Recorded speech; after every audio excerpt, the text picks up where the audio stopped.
Deus está passando na Assembleia de Deus. Lavaste o que o Michel e você vai fazer missão como nunca fez a obra missionária. Você vai ter uma força missionária, uma vontade para ir e vir. A distância se tornará pequena depois desse culto missionário na tua vida.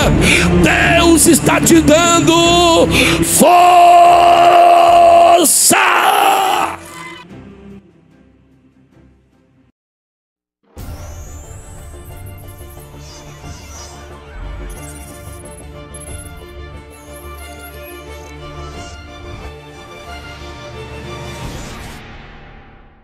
Efésios 3, versículo 14 diz: por esta causa eu me ponho de joelhos perante o Pai de nosso Senhor e Salvador Jesus Cristo.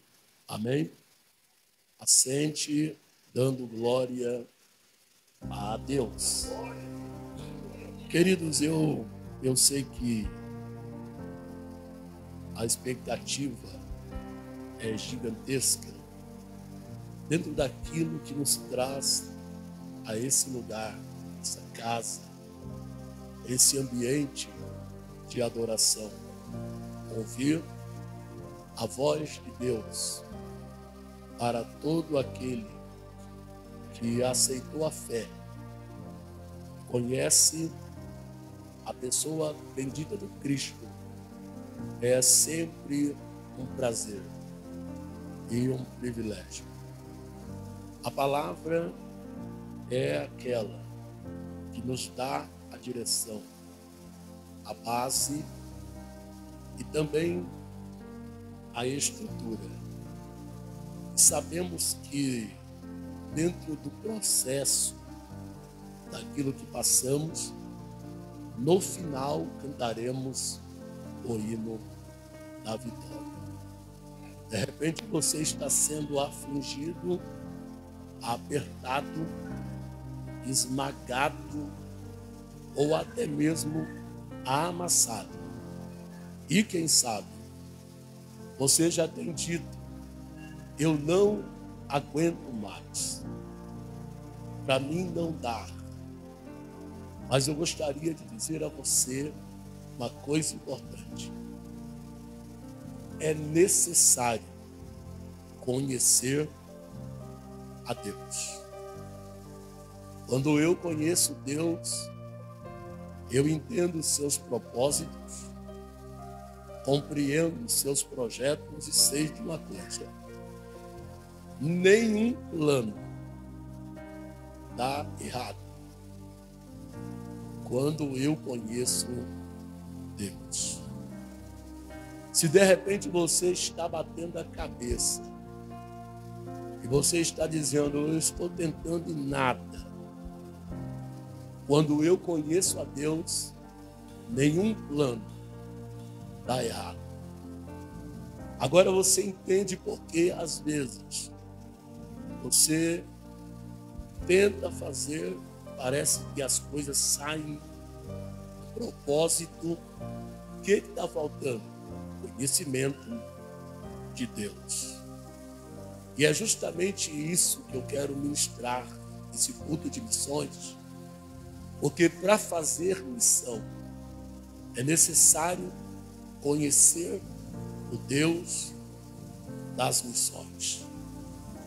Quando eu conheço Ele, todo o trabalho missionário feito pela minha mão tem propósito e vitória garantida. Mas o texto que lemos parece que ele está na contramão daquilo que eu estou falando para vocês aqui. Mas observe que esse texto, esse versículo em especial, é um versículo muito conhecido pela igreja, principalmente por aqueles que estão passando pelo vale da sombra e da morte, ou quando estão em aflição. Esse texto é tema de campanha, de propósitos, onde a fé do crente, ela é motivada. E alguém diz: olha, por essa causa eu me ponho de joelhos. Mas eu observo que, na verdade mesmo, que Paulo apresenta aqui, não é diretamente uma necessidade financeira. Olhe para mim. Eu sei que nós, a igreja, precisa de bens materiais. Precisamos de um carro, claro. É uma necessidade? Sim. Mas não é a prioridade. Precisamos do dinheiro, com certeza. Ajuda muito. Mas, naquilo que Paulo apresenta aqui, também não é prioridade.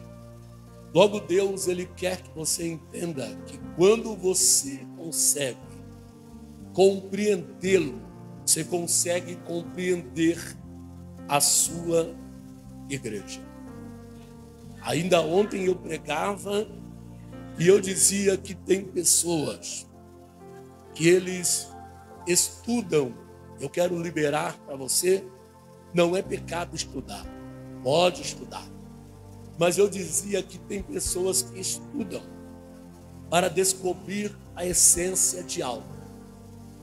E enquanto ele não entende aquele aparato, ele não desiste. Mas ele não tem o mesmo prazer em conhecer a Deus. Então, só para quebrar o gelo, tu que esse crente do teu lado, diga para ele: Deus deseja ser conhecido. Por que isso? Porque é necessário entender. Quando você olha para esse texto, Paulo está visando a necessidade geral de uma igreja. Logo, queremos fazer a obra missionária. Queremos fazer missão. Porém, para fazermos missão, precisamos conhecer Deus, entender Deus e por que nós estamos aqui, reunidos na noite de adoração. Então, o texto em questão, quando nós entendemos isso, Paulo está de joelhos. E observe um detalhe: isso aqui, para os crentes em Efésios, é novidade.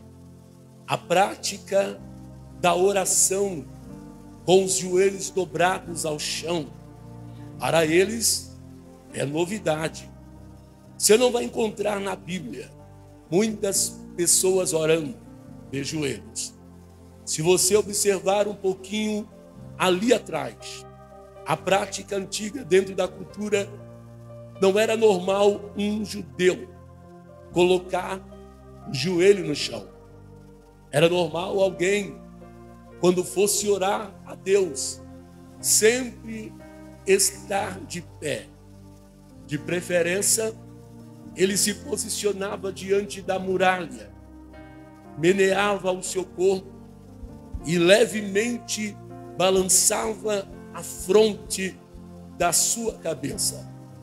Ele não era julgado por esse tipo de oração, porque era um processo válido.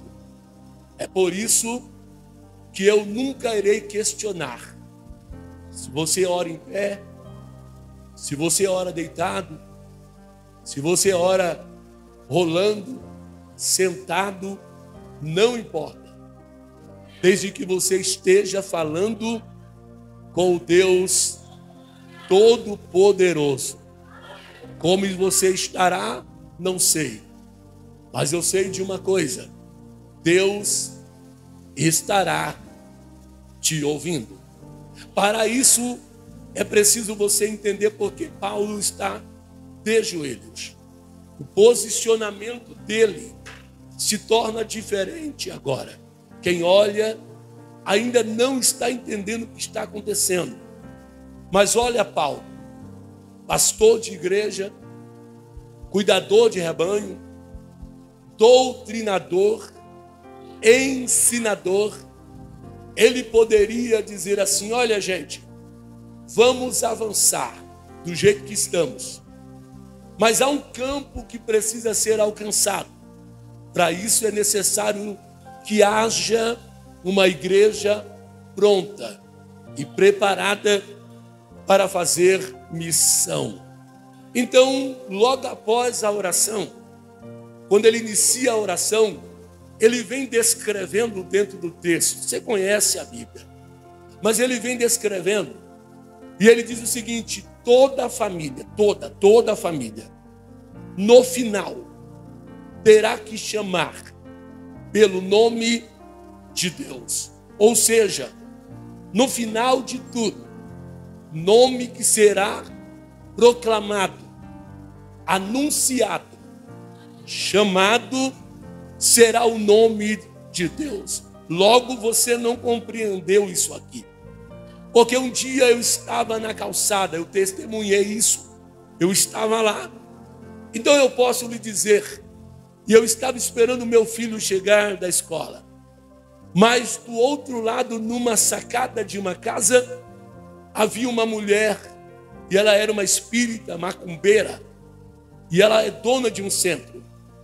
Mas eu ouvi quando ela estava falando no telefone, e ela disse para alguém do outro lado da linha, ela disse: Senhor Jesus te abençoa. Logo eu entendi porque Paulo disse isso. E toda a família tomará pelo nome de Deus. Logo, não importa o quão difícil seja para esse homem entender, aceitar a fé em Cristo, no final, ele vai ter que clamar pelo nome de Deus.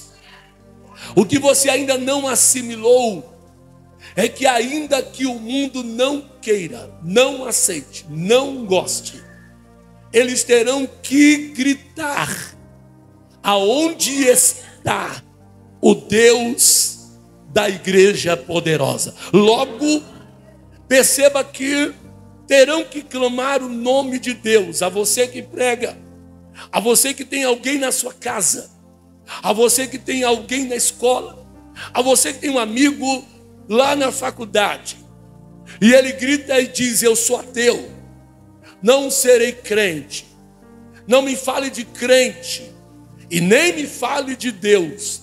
Chegará um dia que esse tal cidadão terá que gritar pelo nome de Deus. No final, o ladrão vai clamar por Deus, o traficante clamará por Deus, o espírita vai clamar por Deus, o assassino vai clamar por Deus. No final, o mundo vai ter que se curvar e olhar para cima e gritar: só o Senhor é Deus. E sabe quem está aqui? Deus, o Todo-Poderoso, o dono da obra, o que comanda essa casa, o que ordena sobre esse ambiente. Se eu fosse você, eu preparava o seu coração, porque Deus vai pisar na congregação com tanta autoridade que a terra vai estremecer. Querendo ou não, alguém vai ter que gritar: cadê o seu Deus? Aonde está o seu Deus? E olhe para mim, a visão de Paulo é sobre os irmãos de Efésios, e é ele que entende isso. Logo, você que coordena, que cuida de departamento, ou que está à frente de alguma coisa, precisa entender essa visão, para que aquele departamento na sua mão não pereça, não caia, não vai a pique. Você tem que ser um exímio conhecedor de Deus. Só poderemos saber o que Deus quer conhecendo a Deus. Paulo podia fazer a sua vontade, mas olhe para mim, na carta que Paulo escreve aos Coríntios, quando a leitura da ceia é citada, Paulo revela na congregação 3 tipos de crente. Ele apresenta que está em nosso meio o fraco, ele apresenta em nosso meio o doente, e ele apresenta também aquele que está dormindo. E uma das observações que Paulo olhou na igreja de Éfeso foi a fraqueza. E ele percebeu que um crente fraco não tem capacidade de fazer missão. Ele percebeu que a fraqueza poderia levar a igreja a um abismo. A fraqueza poderia tirar pessoas de dentro da congregação. Logo, eu entro nesse culto missionário para dizer a você que esta noite Deus vai te dar força. Por quê? Porque quem não tem a força de Deus não pode fazer missão. Olhe bem para mim, Deus tem força para você. Paulo poderia dizer: manda carro, manda dinheiro, manda isso, mas ele está visando o plano espiritual e não o plano espiritual. Ele está visando o plano espiritual e não natural. É por isso que quando ele ora a Deus, ele diz: Deus, que o Senhor dê a cada um deles força para prosseguir. Ei, olhe para cá. Nesse ponto eu entendo que por motivo de força maior, Deus precisa descer para visitar a sua congregação e gritar bem alto essa noite: Ade Rochelle, eu trago sobre vocês fortalecimento. Deus vai fortalecer as crianças, Deus vai fortalecer os adolescentes, Deus vai dar força para a juventude, Deus vai dar força para o círculo de oração, Deus vai dar força para o corpo de obreiro, Deus vai dar força para a musicalidade da igreja, Deus vai dar força para o altar. Por quê? Porque a obra que te espera é muito grande, e sem a força de Deus a obra não pode prosseguir. Agora escute, Paulo percebe a fraqueza, Paulo percebe que há um desânimo. Alguns que cantavam com veemência já não cantam mais. Uns que cultuavam com força estão perdendo a alegria. Deus então desce aqui para gritar: para conhecer a minha igreja, você precisa me conhecer. Para entender a minha igreja, você precisa me entender. Só pode movimentar uma igreja como essa quem conhece o Deus desta igreja. Aí o Paulo está dizendo o quê? Eu entendo Deus tão forte que eu estou olhando como Deus está olhando. E Deus olhou e disse: a minha igreja precisa de força. Por quê? Porque com a força de Deus, uma palavra basta para que o milagre possa acontecer. Logo, primeiro quesito para fazer missão: força. Não é uma força terrena. Eu não estou falando de força física, aonde você levanta 1 tonelada. Eu estou te apresentando algo que é espiritual, e só o céu, varão, é capaz de liberar. Quem precisa da força de Deus aqui? Eu preciso. Com essa força eu prego, eu canto, eu corro, eu pulo, eu salto, eu bailo. Quem tem a força força de Deus, anda 1 milha, 2 milhas, sobe monte, desce monte. Quem tem a força de Deus vence o dia, vence a noite, vira a madrugada. Deus me trouxe aqui para dizer a vocês: esta noite eu vou liberar força.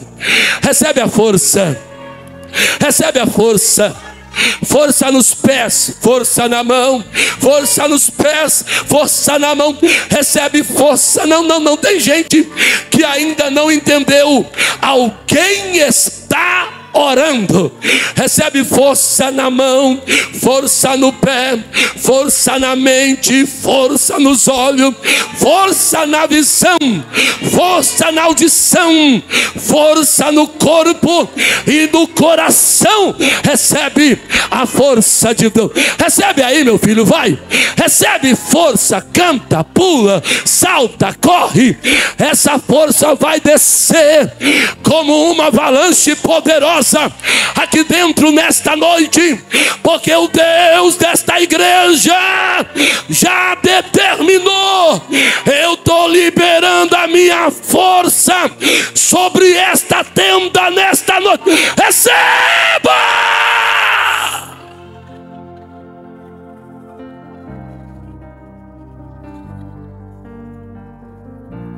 Sabe por quê? A igreja não vai tropeçar, porque sempre vai aparecer alguém que consegue entender a Deus. Agora olha só o que diz Jeremias no capítulo de número 9. E lá no versículo 6, depois você lê em casa. Jeremias diz que a habitação está no meio do engano. Por isso se recusam em conhecer a Deus. Porque Jesus disse: eu sou a verdade, o caminho e a vida. Mas ele disse algo diferente: quem vê a mim também vê o Pai. Mas ele disse algo mais interessante: e conhecereis a mim, a verdade, e a verdade te libertará. Sabe o que Deus está dizendo? Na ousadia de me conhecer, eu mudo a tua vida, eu mudo a tua história, eu mudo o teu caminho. Olhe para mim. Você precisa, quando estiver fazendo missão, apresentar ao pecador quem é Deus. Quem é Deus? Ei, eu vou ser ousado essa noite. Você realmente conhece a Deus? Pregador, eu prego a Bíblia. Eu perguntei se você conhece a Deus. Pregador, eu falo em línguas. Eu perguntei se você conhece a Deus. Pregador, tenho formação. Eu perguntei se você conhece a Deus. Porque estudar todo mundo estuda. Formação qualquer um pode obter. Mas conhecer a Deus, isso é para pouco. Isso é para pouco. Aonde tem alguém que conhece a Deus aqui? Deixa eu ver. Olha, isso aqui já é sinal de que tem gente, hein?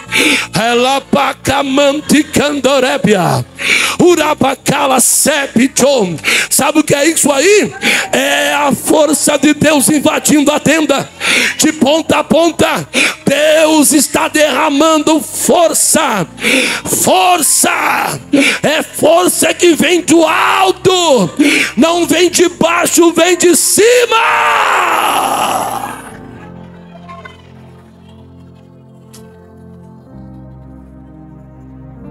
Agora, o Jeremias disse algo interessante: vocês se recusam a conhecer a Deus, mas se você descer o capítulo e chegar no versículo de número 24, Jeremias, usado por Deus, ele vai dizer uma coisa: olha, se você quiser se gloriar, gloria-se nisso, no que? Em me conhecer. Porque sou bondoso, sou o Deus de juízo, sou Deus de justiça.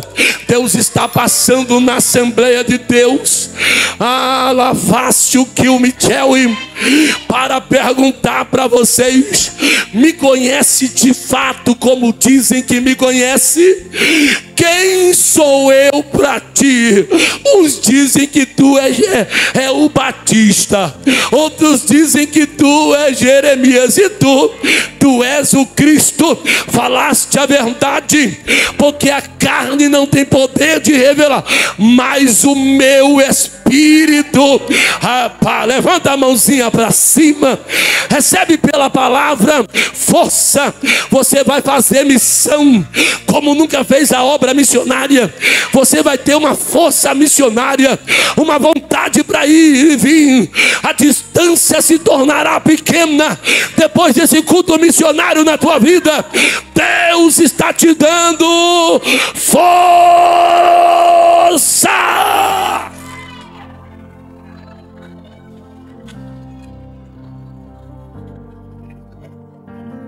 Levanta a mão para o céu, porque o Senhor vai ministrar autoridade na tua vida agora. Tal evante o mantre o furgia, ele pouco montre alface o tchewe.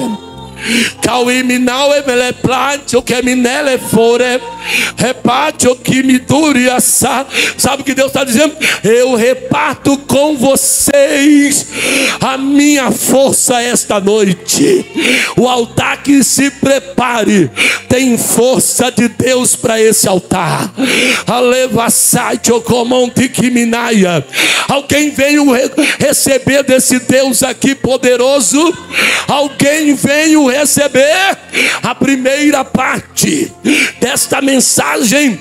Primeiro, para fazer missão, é para a igreja. A força Deus dá ao crente, a autoridade Deus dá ao crente, mas a segunda parte, para fazer missão, Deus dá diretamente ao pecador. Então escute e preste atenção aqui nesse pregador. A primeira observação de Paulo é: vocês receberão força. E essa força vem de quem? Ela vem do poder do Espírito Santo. Agora olhe para mim. O irmão te incentiva, mas ele não tem a força de Deus. O irmão te dá uma palavra, mas ele não tem a força de Deus. Quando a força de Deus vem, é o Espírito que se move dentro de você, te ativando. É por isso que tem gente aqui que não se cansa de manhã, de tarde, de noite. Se deixar de madrugada, ele está fazendo aquilo que Deus manda. É a força de Deus impelindo ele, dizendo: levanta, levanta, levanta, levanta e vai. E ele não resiste, e ele desce beco, desce esquina, desce valado, vai no presídio, vai no hospital, prega na esquina, prega na escola. O que é isso? É a força de Deus. Então, primeiro, Deus está te dando força para fazer missão. Eu preciso da força de quem? De Deus.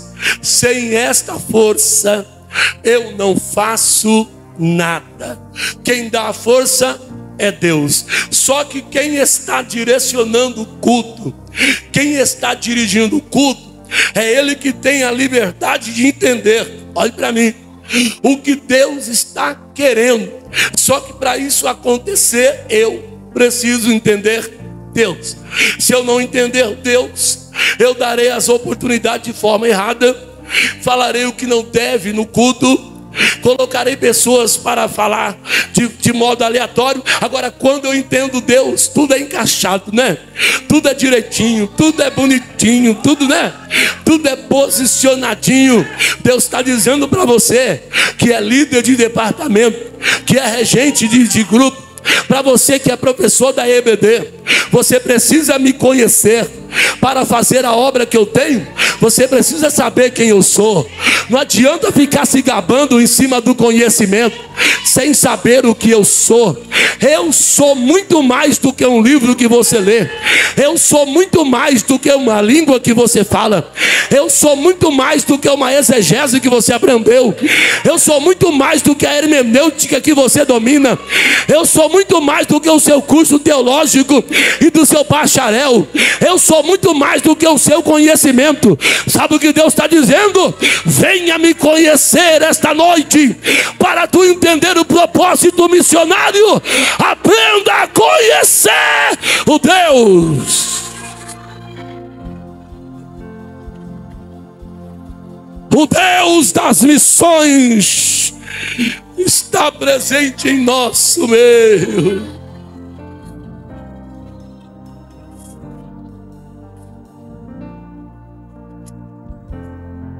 Só quem conhece a Ele adora. Vou deixar você adorar, vai. Só quem o conhece, preste adoração ao Deus conhecido desta igreja, vai. Adora!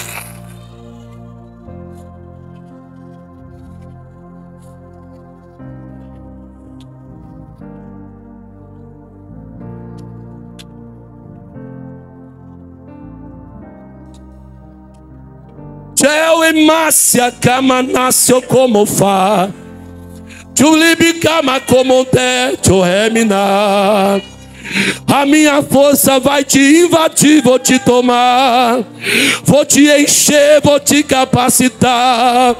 Estou fortalecendo o teu corpo, diz o Senhor. Estou visitando os teus ossos, diz o Senhor. Estou fortalecendo a tua carne, diz o Senhor. Recebe a minha força, recebe a minha força. Alabaraba comondaraba calaba comondeia, urebo comontica mandoraba cai, urimidabia saio tebi. Meu servo, esta noite eu desço aqui para te encher de força. Prepara!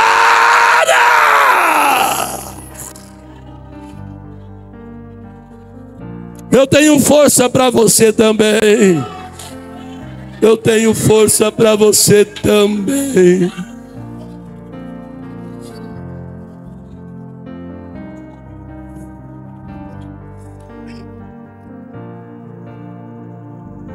Ó!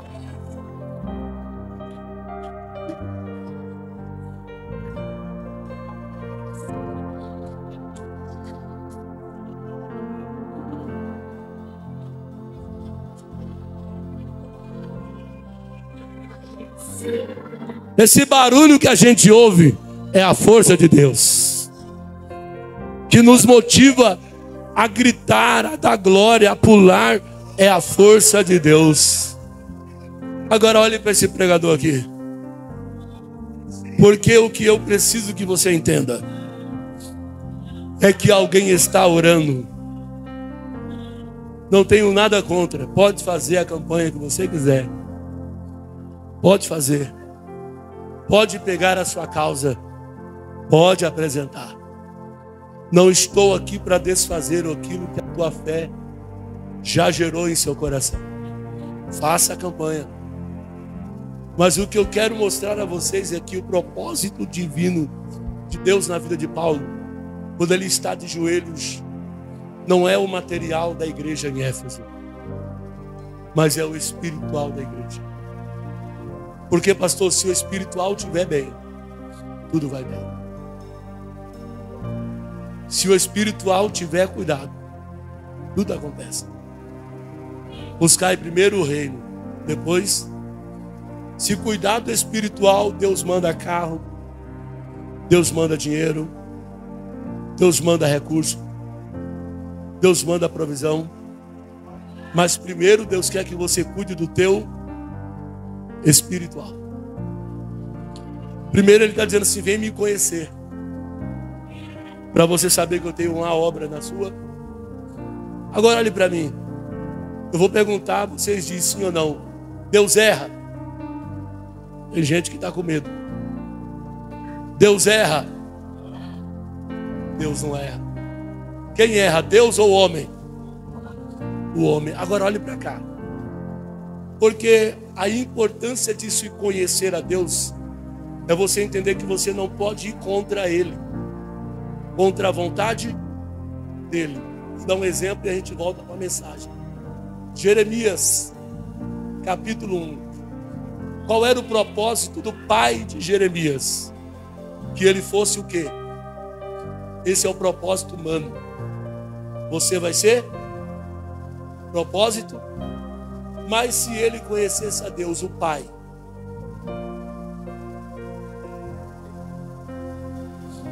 se ele conhecesse a Deus, ele saberia que o propósito de Deus nunca era para ser um sacerdote. Porque enquanto ele está avisando para a vizinhança, para os amigos, para a galera, para todo mundo, que o menino vai nascer e que ele vai ser, aí Deus está dizendo, ele não me conhece. Porque no dia que ele me conhecer, ele saberá que esse menino vai ser Os planos de Deus não dão errado. É a falta de conhecimento de Deus que está te deixando frustrado. Ah, mas eu achei. Você achou, mas esqueceu que há um Deus que precisa ser conhecido. Se o seu Ilquias fosse para a oração, falar com Deus, Deus tinha esclarecido tudo, mas ele ignorou, fez a sua vontade, deixou de conhecer a vontade de, logo aqui esta noite, não é a tua vontade, é a vontade de Deus. Então desculpe aí, mamãe, papai, você pode projetar o que você quiser, mas antes de projetar algo na vida do teu filho, conheça a Deus primeiro. Saiba de Deus o que Ele quer e não o que você quer. Eita, essa doeu, hein, pregador? Doeu. Eu sei que doeu. Agora aí para mim. Se fosse pela visão de Paulo, a visão natural, Paulo ia orar e dizer: Deus, a gente precisa de riquezas. Manda sapato, manda roupa, manda carro, manda. Deus, manda. Mas a visão dele é uma visão espiritual. Ele está orando, ele está numa visão espiritual. E a primeira coisa na sua observação é a força. Ele vai dizer nos versículos seguintes: Deus, dê força. Porque para fazer a obra missionária você precisa do quê? De força. Sem força você não chega, você não vence, você não alcança, você não obtém. Mas aí Paulo continua orando, porque Deus entendeu e diz: dou força. Mas aí chega a segunda observação dele, e ele percebeu uma coisa, que às vezes nós que estamos aqui não conseguimos perceber. Porque olhando para você, está tudo bom, perfeito, está bonito, você está dando glória, levantando a mão. Dá para ver algum defeito, alguma falha em um crente que levanta a mão, dá glória a Deus, está bem vestido, aparentemente ele está completo, está cheio, não parece? Olhando assim. Aí Paulo olhou para os irmãos em Éfeso, e Paulo percebeu uma coisa: está faltando algo em vocês. E o que é que está faltando? Paulo entendeu, pela revelação de Deus, que Cristo precisava habitar nos corações pela fé. Paulo está dizendo: você tem uma boa aparência, você está até feliz, mas está faltando Cristo no teu coração. Essa parte em especial é diretamente interligada para o pecador que será abordado por você, que já estará cheio da força de Deus. E o que você vai pregar? Cristo no coração do pecador, porque o pecador não tem Cristo habitando em seu coração. Mas primeiro nós cuidamos dos irmãos domésticos da fé, Primeiro nós tratamos a igreja para depois fazer missão. Porque não dá para um crente que não tem Cristo em seu coração fazer missão. Como você oferece algo que você não tem no campo missionário? Ah, eu quero fazer missão, pregador. Quer? Mas Cristo está habitando no teu coração. Olhe para mim, olhe para mim. Cristo habita no teu coração? Sabe o que Deus está dizendo, Paulo? Você entendeu certo. Eu estou longe de muitos corações, mas eu quero hoje voltar a habitar. O que é habitar? Morar. Eu quero fazer morada novamente dentro do teu coração, porque a partir de hoje a tua vida muda nesse culto, querido. Cutuca alguém do teu lado e pergunta para ele: tem Cristo aí dentro desse teu coração? Cristo ainda habita aí? Ainda é morada de Cristo? Sua casa ainda é morada de Jesus?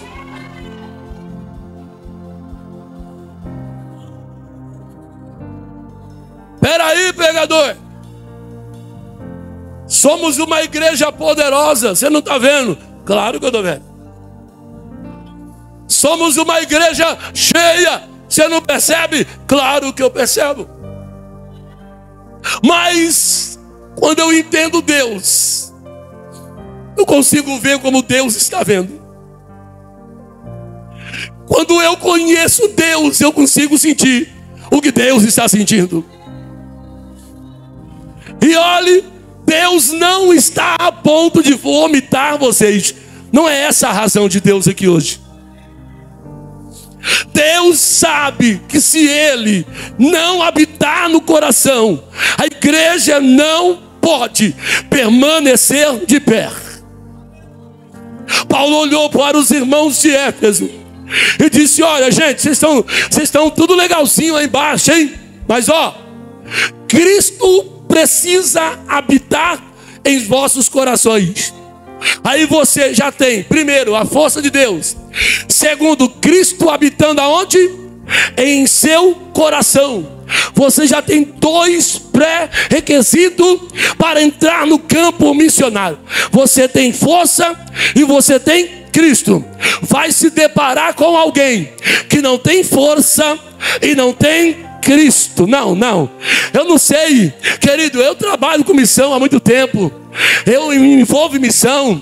Eu prego missão. Culto de missão, eu trabalho sobre missão. E olha o que eu estou dizendo para você. Você está recebendo a força. Cristo está renovando-se em teu coração. Quando você deparar-se com o pecador, ele não terá a força e ele não terá Cristo. Ele estará caído, prostrado, gemendo e humilhado. Aí lá vem o crente que acabou de receber força. Cristo está dentro dele. Isso significa que ele está amoroso, está bondoso, está solidário, está abraçando, apertando a mão. Aí Jesus diz: é a hora, chegou o momento. Porque quando eu habito no coração de alguém, até aquele que está caído, eu pego no braço, coloco nos ombros e digo: a tua vida não permanecerá mais a mesma. Eu não vim pregar para sacerdote levita, eu vim pregar para o bom samaritano aqui dentro esta noite. Sabe o que Deus quer que você entenda? O encontro será fatal entre você e o pecador.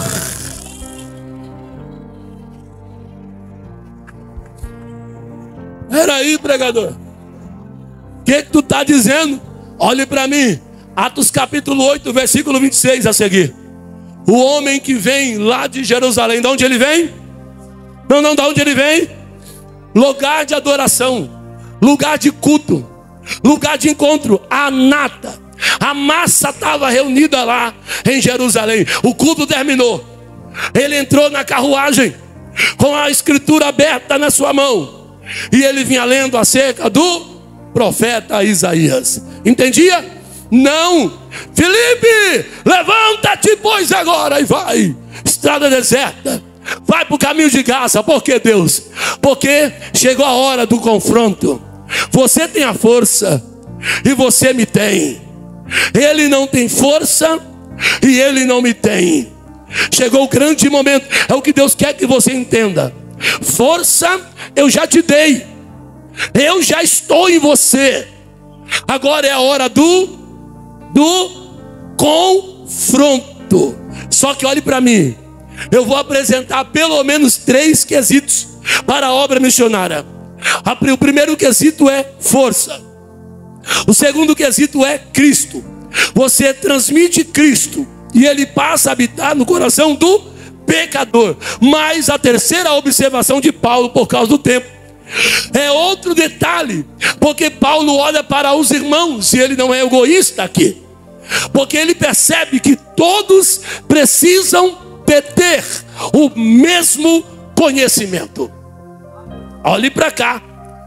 Você já percebeu que tem gente que estuda e ele só quer para ele o conhecimento? Não compartilha, sabe, mas não quer dar aula.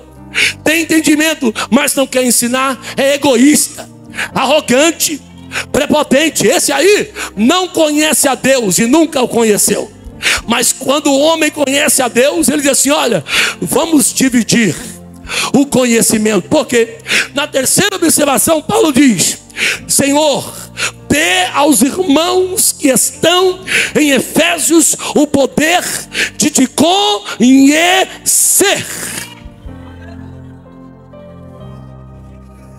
Olhe para cá. É impossível eu conhecer a Deus e não querer compartilhar com você.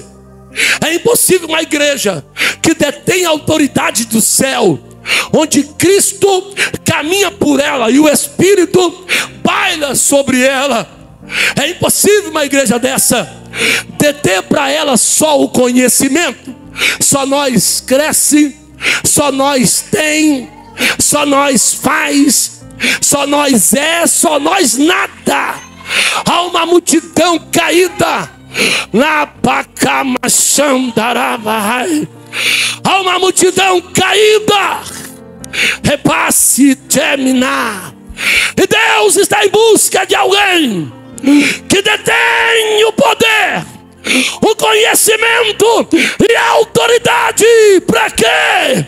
Para descer os becos, as esquinas e os valados.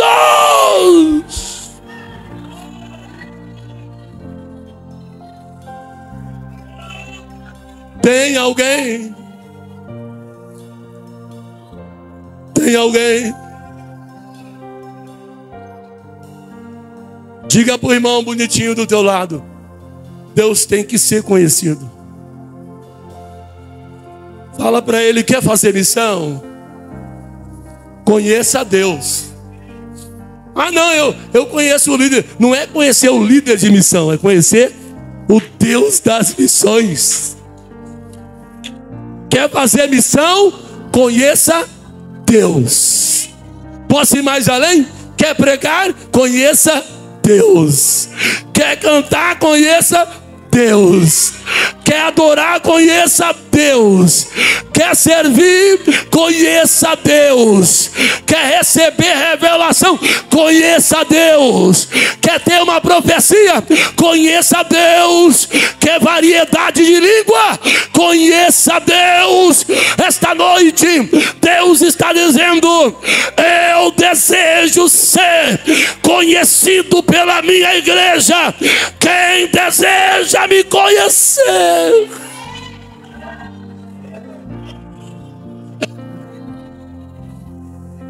Quem deseja?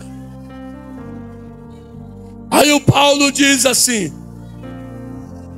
vocês precisam conhecer a Deus.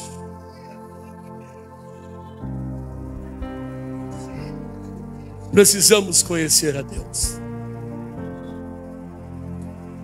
Temos que conhecer a Deus. Roupa bonita não garante que eu conheço Deus.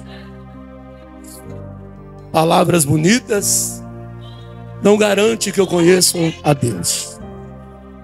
Porque eu posso chegar aqui cheio de palavras bonitas. Te enganar e te iludir, isso é fácil. Mas aí vem uma irmãzinha, um irmãozinho, fala tudo errado. Mas ele conhece o Deus que ele é. Quando ele pisa nesse altar, ele fala sobre aquilo que o Deus do céu está lhe dizendo. E não que ele quer que vocês escutem. É a mesma coisa aqui. Paulo olhou assim: olha, jovens, vocês têm que conhecer a Deus. Irmãs, vocês têm que conhecer a Deus.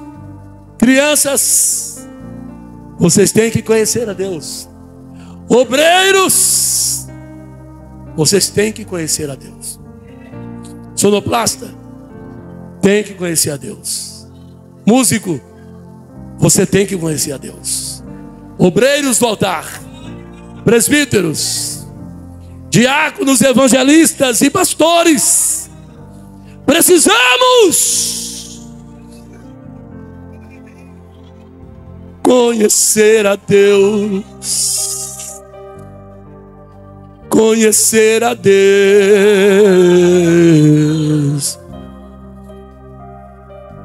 Aí Paulo está dizendo: ei, vocês aí, sabia que Deus tem 4 dimensões? Que? Vocês estudam sobre Deus desde quando? Aí os irmãos de Éfeso, olha, desde que eu sou crente. Eu 10 anos. Eu estudo a Deus há 20 anos.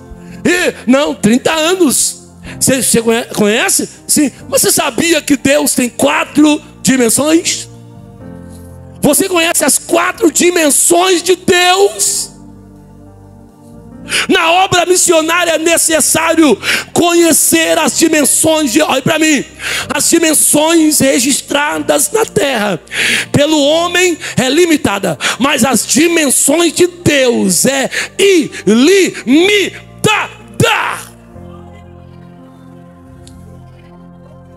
Quem entendeu alguma coisa aí até agora? Quer conhecer a Deus? Paulo olha e diz assim: ei, vocês aí, olha, escute. Você sabia que Deus é largo? Sabia que Deus é largo? Pastor, qual é a largura dessa igreja? 8. Olhe para mim. Medida natural, 8 metros. Parede ali, você vê a parede aqui e a parede ali. Acabou. Você sabia que esse local, as medidas são limitadas?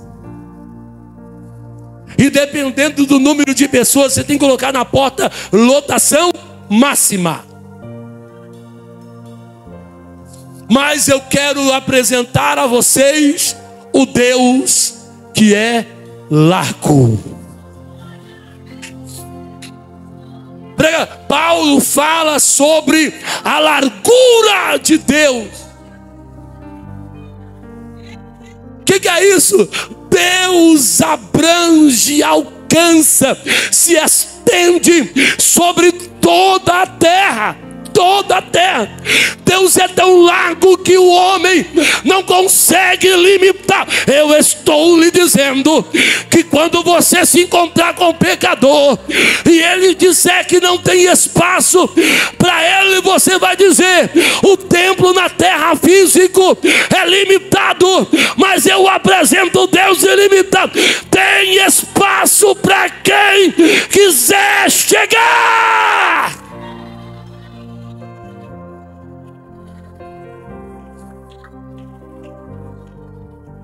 Pregador, não entendi. Deus é o quê? Deus é largo. E essa largura de Deus aqui fala do amor de Deus.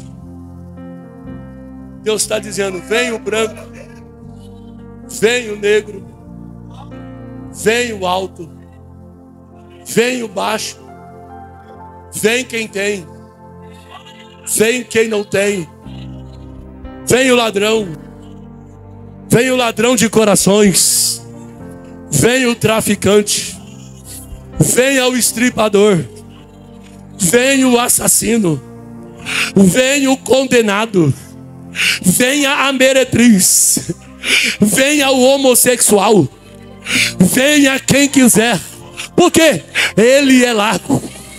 Paulo está dizendo, Ele é largo. Ele abrange a todos a qualquer momento. Olhe para cá, o amor de Deus não se compara ao teu amor, porque no teu limite, na tua dimensão, o espaço se encerra, o lugar lota, mas na dimensão de Deus, Deus está dizendo para você, tem espaço para qualquer um. Então chegue na tua casa, olhe para alguém, diga para ele, esta noite eu descobri o que eu já sabia, Deus é largo, Deus é largo.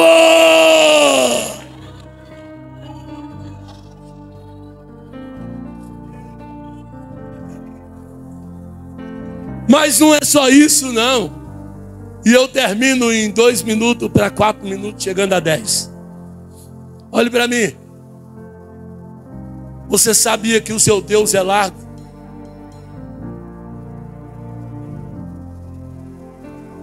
Você não consegue ver nem o final da direita, nem o final da esquerda. Deus é. Olha lá. E ele vai se estendendo. Deus é largo. Sabe o que eu estou imaginando? Os irmãos em Éfeso. Tudo. Hã? Você sabia disso? Hã? Você não sabia? Não. Por que você não sabia? Porque eu não sou de ler a Bíblia. Porque se eu fosse de ler Bíblia, eu saberia que Deus tem 4 dimensões. E qual é a segunda dimensão aqui? Deus é comprido. Pegou não? Peraí, pregador. Deus é largo. Deus é comprimento. Quanto tem aqui? 30, 40? 8 por 28. Olha o comprimento, 28 metros. De parede a parede se encerra. Limite. Aí eu te apresento Deus compridor. Não entendi. Deus é antemporal. Ele vence o tempo. O que para você é nada, para ele é tudo. Você nasce, você cresce, envelhece e morre. Deus vence o tempo. Eu quero apresentar a vocês o Deus comprido. Ou seja, ele é grande em largura, mas ele é grande em comprimento.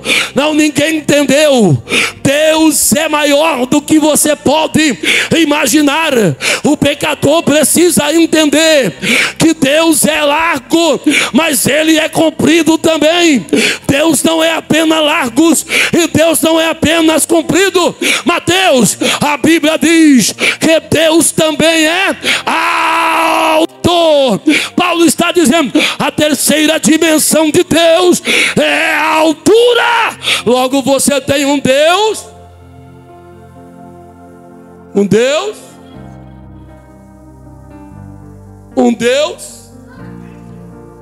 e um Deus. Como é que se explica isso? Como se explica isso? Espera aí, Paulo. É um monte de gente que não tem interesse em nada. Olha o que você está compartilhando com eles.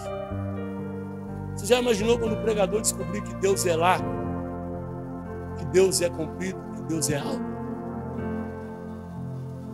Você já imaginou a loucura que ele vai fazer? Não, é isso mesmo que eu quero. Mostrar para você quem é Deus. Deus não é um espaço limitado. Deus não se limita a esse espaço aqui. Deus não. Deus é maior do que isso aqui. Mas a glória dele enche essa casa. E quando a glória toma a casa, ele procura outra casa, porque Deus é lá. Isso aqui não comporta Deus. Só a glória dele já comporta esse ambiente. Agora imagine se Deus fala assim: vou descer pessoalmente na Rochelle. Será que esse lugar aguentaria, comportaria esse Deus tão largo, tão comprido, tão alto? Mas e o quarto, a quarta dimensão de Deus, qual é? Se ele é lá, se ele é comprido, se Deus é alto, qual é a quarta dimensão de Deus? Profundidade. Emacate hotel é faciar. Segura, porque essa vai doer no lombo agora. A quarta dimensão de Deus é a profundidade. Agora segura. Deus está cansado de você ficar só no raso. Eu vim lhe dizer que o Deus que você serve, ele é Deus profundo. Deus tem muito mais para dar, para oferecer, para derramar, para entregar na tua mão do que você está vendo. Querido, é hora de mergulhar na profundidade de Urapacá. É hora! O Deus profundo!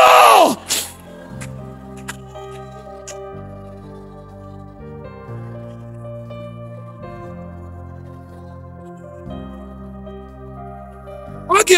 Aí fica aí dizendo assim: aí esse irmão quer se aparecer. Meu irmão, ele conhece Deus. Aí esse irmão está se achando, não. Ele conhece Deus. Aí essa irmã, no querido, ela conhece Deus. Você está achando?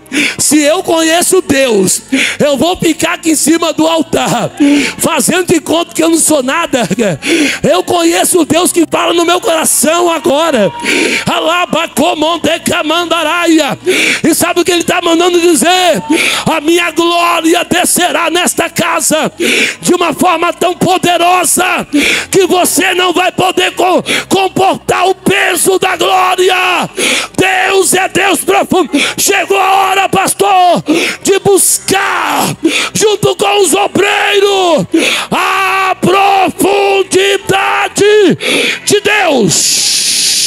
Recebe autoridade aonde você está.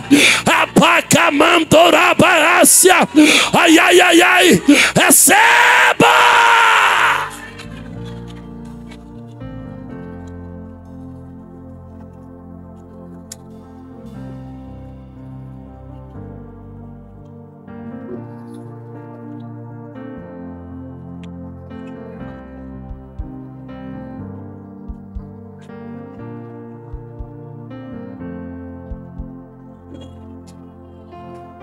Ele para camanara fai.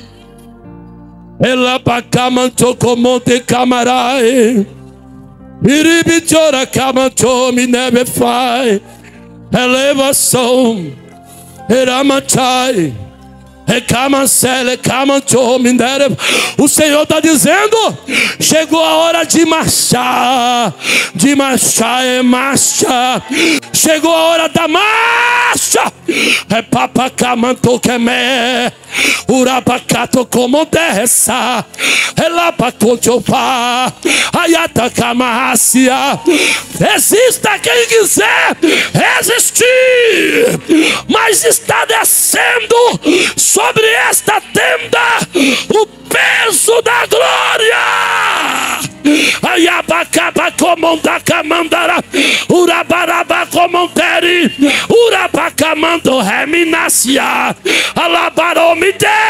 Ayabapapapapapa. Receba.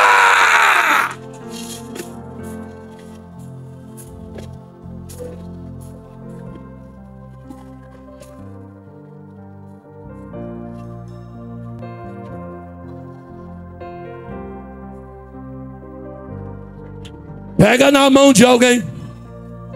Pega na mão de alguém. Pega na mão de alguém. Diga para ele: o Deus largo, o Deus comprido, o Deus alto e o Deus profundo está nesse lugar.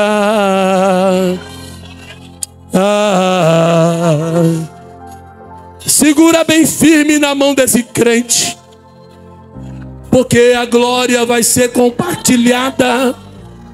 É Pai, assome na vassai, que me dará vaciantore cleve for, cão emaciar a cherry fly, e maraçai, chore forget, é minha mamama camafa, sol é che, a papa pouco multiply. Fica de pé com a permissão pastoral. Demara sai, chama-se quente, ó o que vai passar no nosso meio agora, ó. Remácia, só é passar. Alabastomi camanácia. Recebe autoridade.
Bem baixinho. Os crentes que conhecem a Deus, segure na mão de alguém do seu lado. Segure na mão de alguém do seu lado. Porque chegou o momento da batalha espiritual. Hoje é noite do Senhor alcançar o pecador. Eu quero conhecer as pessoas não crentes que estão aqui. Onde estão as pessoas não crentes ainda? Faz assim com a mão. Não precisa ter medo não, não precisa ter vergonha não. As não crentes, não salvas. Tem um moço ali. Aqui, mas aonde tem mais alguém? A senhora? Tem uma irmã? Tem mais alguém? Só vocês dois. Qual o nome daquele moço? Qual o nome do moço? Marcos. Márcio. E o seu nome? Rose. Rose, você já foi crente alguma vez? Nunca foi. Nunca. E o Márcio? Já serviu a Jesus alguma vez? Nunca também? Já? Não, tem você na frente e tem um atrás de você, né? Então são os dois. Então olha só. Posso trazer vocês aqui por um minuto aqui na frente?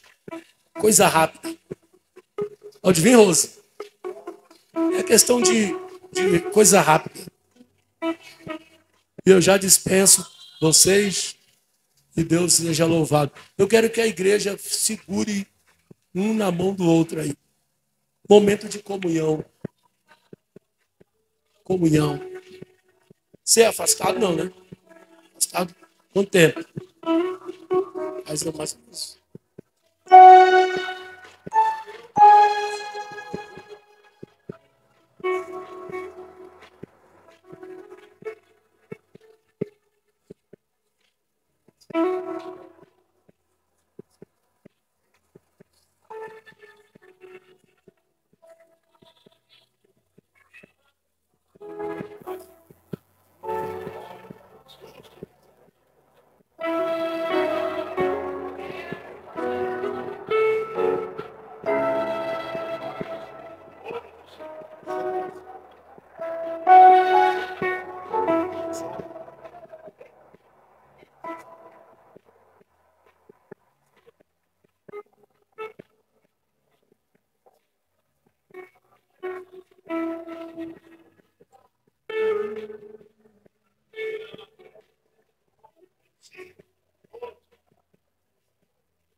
Jesus é o caminho.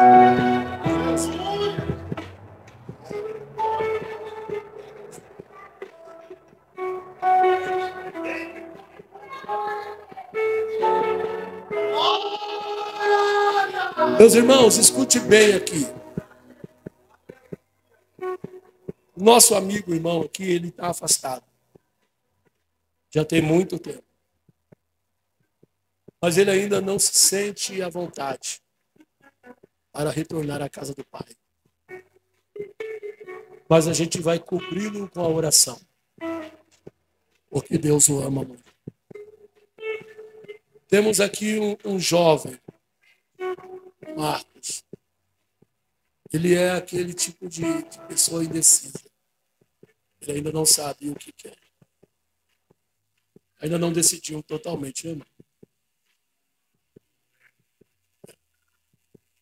Ele ainda não decidiu totalmente. Mas Jesus te ama. Te ama muito. Viu? Se decidir, levanta a mão e a gente vai fazer a oração.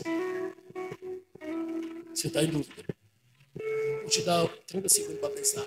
A Rose está aqui. E a Rose, quando eu falar, quero que vocês gritem mais alto se vocês puderem. Se eu falar aqui, vocês ficar quietos. Vou falar, senta lá, Rose. Vou fazer de conta que nada aconteceu. Tá certo? A Rose. Vira para lá, Rose, por favor. Vira para lá. Aleluia. A Rose.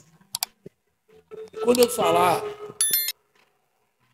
a decisão dela, eu quero 10 irmãs de fogo aqui, do manto, abraçando a Rose assim, e dando um bem-vindo para ela. A Rose está aceitando Jesus.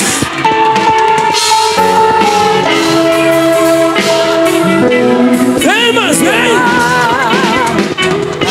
Vamos, irmão! Vem, vem, vem!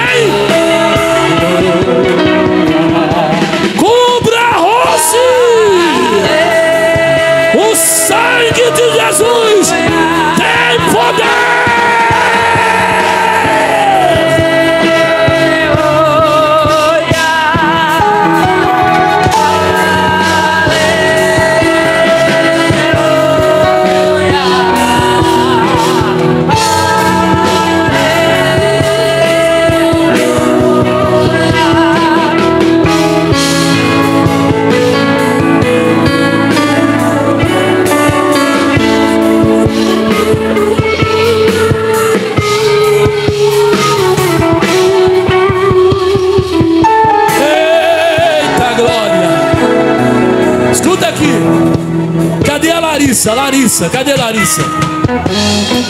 Larissa, você já é crente?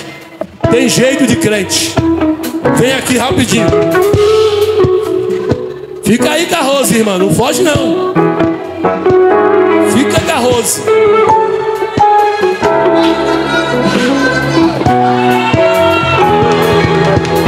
Vai orando ali por aqueles varão ali. Larissa.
Amém, irmãos? Nós vamos orar aqui pela Larissa. Ela está em dúvida ainda, mas a obra vai acontecer. Seja comigo pregando ou não, tu não escapa mais da mão de Deus. Está ouvindo? Ora por ela, irmã. Pastor, eu quero agradecer a Deus pela oportunidade. Obrigado, viu? Que Deus continue abençoando vocês. Glória a Deus. Então, irmão, nós vamos fazer a oração. O Márcio e o Marcos. Amém?